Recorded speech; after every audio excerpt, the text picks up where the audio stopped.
On a crowded street corner, with the smell of sizzling food filling the air, she worked tirelessly, her hands stained with sauce, her apron worn thin. To her, the faces in the long line were all the same, strangers hungry for a quick bite. But that day, one man stood quietly at the back, watching her with eyes full of something deeper than hunger. She didn't notice him, at least, not until he stepped closer and whispered words that froze her heart. "Still remember me?" In that instant, her world shifted. Because the man she had just ignored wasn't just another customer. He was the boy she once loved, now standing before her as a powerful millionaire CEO. She woke before the city stirred, her alarm ringing in the thin silence of a one-room apartment where the ceiling leaked in the rains and the heater coughed out more dust than warmth. The mornings were her hardest moments, when exhaustion from yesterday clung to her bones but duty pressed harder. She tied her hair back with the same faded ribbon she had worn for years, slipped into her stained apron, and packed the ingredients she had carefully bought the night before. Every tomato, every onion, every bun mattered, measured with the precision of someone who could not afford even a single mistake. Running a food truck was not glamorous, not the way movies made it seem. For her, it was survival, a business carved out of desperation, where each plate sold meant another day's rent, another chance to keep the lights on. The truck itself was old, dented from years of use, its paint peeling in patches where time and weather had left their scars. She often joked with herself that the truck was like her, still moving, still serving, even if worn down. But behind her smiles at customers and the aroma of sizzling food, there was a quiet truth: she had no choice. Life had cornered her into this fight. Her father's sudden passing left debts behind, her mother's fragile health made her the sole provider, and her younger brother's education depended entirely on what she earned. Food became her weapon against poverty, and the streets her battleground. Every day, she stood for hours, her hands moving quickly to flip patties, stir sauces, wrap orders, and exchange coins. The city was relentless, and so was she. Strangers came and went, leaving behind grease-stained napkins and fleeting words of thanks. For most of them, she was invisible, the nameless girl behind the counter who fed their hunger before they rushed back into their own worlds. She had grown used to being unseen. Yet, she found small moments of comfort in the work. The way a child's eyes lit up when she handed over fries, the occasional tip from someone who noticed her weary smile, the warmth of food filling the air on cold evenings. Those little sparks kept her going. But beneath her resilience was a constant ache she never admitted aloud. She once dreamed of becoming something more, of building a life filled with laughter, art, and travel. She had notebooks filled with sketches and words, remnants of a creative heart now buried under bills and responsibilities. The food truck was not her dream, it was her duty. And though she carried it with grace, her spirit sometimes bent beneath the weight of what she had lost. Nights were the hardest. After closing the truck and dragging herself back home, she would count the day's earnings, set aside the rent, the medical bills, the tuition money, and then stare at what little remained.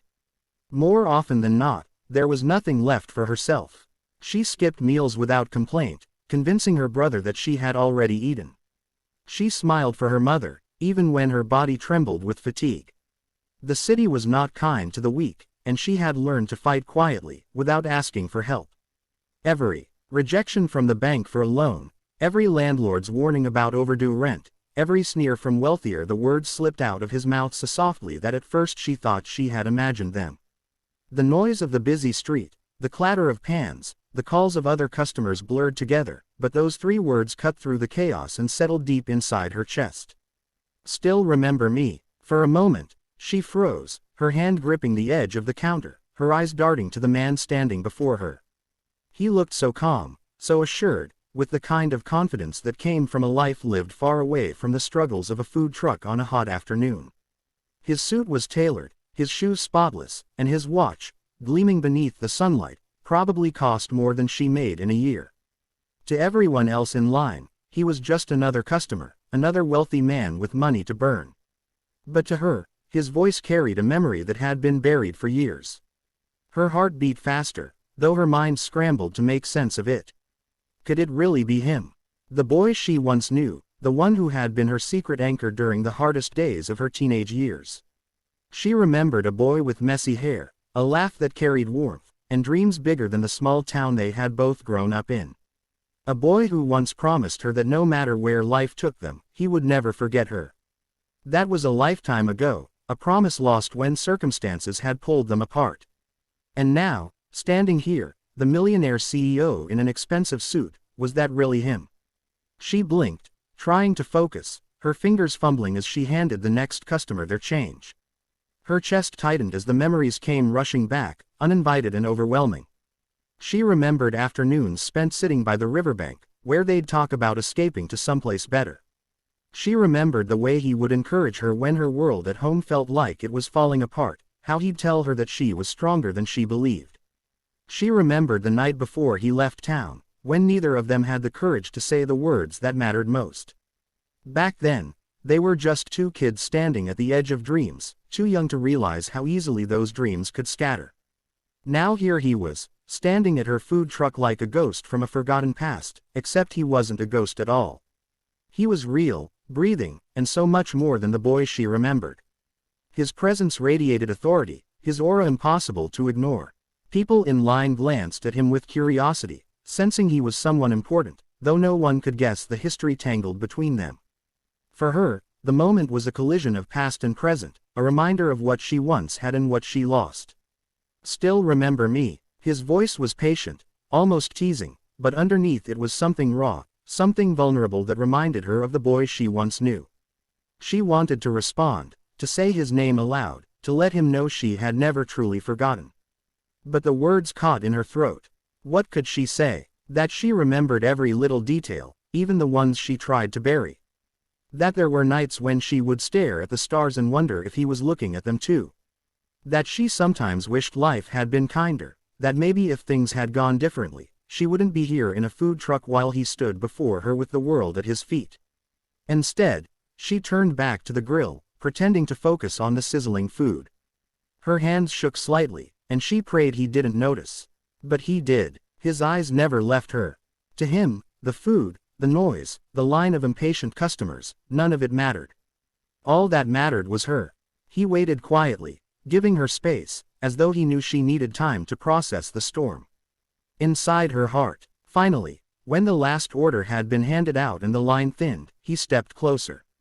The crowd around them blurred, their voices fading, until it felt like it was just the two of them again, like it used to be. "It's really me," he said, a faint smile tugging at his lips. "I came back, and the first thing I wanted to see was you." Her chest ached at his words. She glanced up, meeting his eyes for the first time. They were the same eyes she remembered, steady, kind, and full of depth. But now there was something else in them too, something that spoke of battles fought, successes earned, and a loneliness money couldn't fill. She realized then that no matter how polished he looked, no matter how powerful his title, part of him was still the same boy who once held her hand in secret and told her she was enough. The silence between them was heavy, yet charged with unspoken truths. She wanted to ask where he had been, how he had risen so high, why he hadn't ridden, why he hadn't come back sooner. But another part of her didn't want to hear the answers, because the truth might hurt more than the memories already did. Instead, she said softly, almost in a whisper, "Of course I remember." Those words seemed to unlock something in him. His shoulders eased, and his smile grew more genuine, softer, the kind of smile he used to give her when they shared dreams under the stars. For a fleeting second, it felt as though the years hadn't passed, as though the world hadn't changed, as though the food truck and the CEO suit were nothing but illusions. They were just two souls recognizing each other across time, tied together by something neither distance nor success could erase. But reality lingered at the edges. She was still the girl behind the counter, fighting to keep her small world alive, while he was a man who could buy entire streets if he wanted. Their worlds had diverged so far that it almost seemed cruel to have them meet again like this. And yet, as he reached out and gently set a card on the counter, she realized he wasn't ready to let this moment slip away. "We have so much to talk about," he said quietly. "If you'll let me." She stared at the card, her heart pounding, torn between fear and hope. This reunion was not just about remembering. It was about reopening doors she thought had been locked forever. It was about confronting the past and deciding whether it belonged in her future. And as she looked back into his eyes, she realized something she had always known deep down: he had never forgotten her. Thanks for watching video. Please like, subscribe.